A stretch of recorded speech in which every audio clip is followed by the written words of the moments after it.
Hi, horse races enthusiasts. This is John. And today's the Thursday before the Breeders' Cup. And I want you to drop everything that you're doing right now because we're going to the Breeders' Cup. Follow me. So, I don't know to what extent or what level everyone's involved in racing like I am, but the Breeders' Cup is actually the culmination of the year of racing. In essence, it's 2 days of racing, 14 races.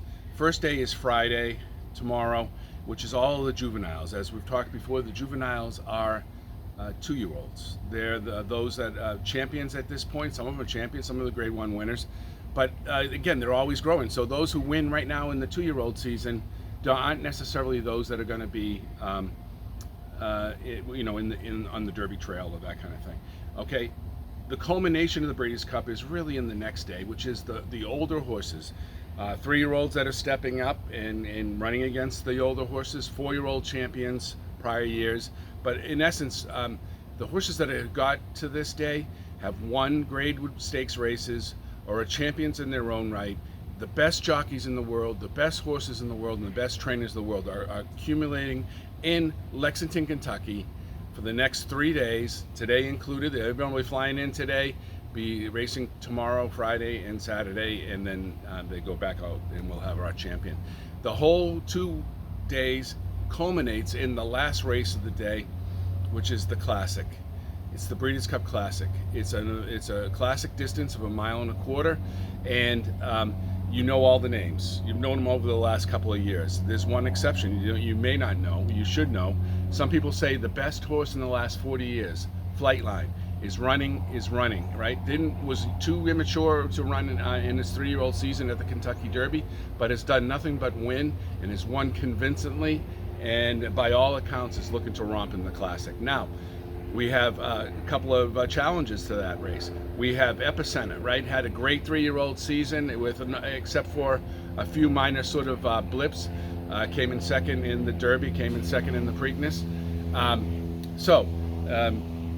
At any rate, we have that. We have Hot Rod Charlie, you've heard a lot about. We've had Olympiad is going to be there. So it's going to be quite a race. I think Rich Strike, the Kentucky Derby champion, winner, is going to be there, and by all accounts is really looking good. So I think it's going to be a great race. What I feel, I'm kind of feeling like, the logical side of me says Flightline is going to win. This is just too good of a horse. However, we have horses in that contest that can run and stay with Flightline and challenge Flightline in the early part of the race. This could open up just like the Kentucky Derby did for a closer like Rich Strike. So keep your eyes open for that. That's going to be on broadcast on TV, as most of the day will be on Saturday. So I'm really excited. I'm looking forward to doing a lot of videos. I've made my little booklet here. I don't know if it can pan down, but not everyone has to do it like I do.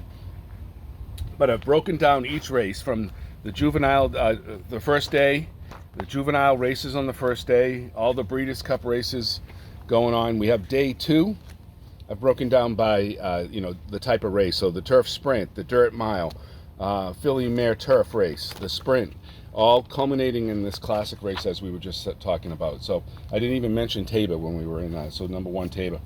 So Life is Good, it has early speed. So I say all this because it's so exciting. For those who are so passionate about the racing and are horse racing enthusiasts like myself, this is the culmination. This is like the Super Bowl, right? 2 days of championship racing, and it will be a great day. I hope you join me. If you like these videos, like them, pass them around. I'm going to have some picks, and we're going to have a great couple of days. So thank you.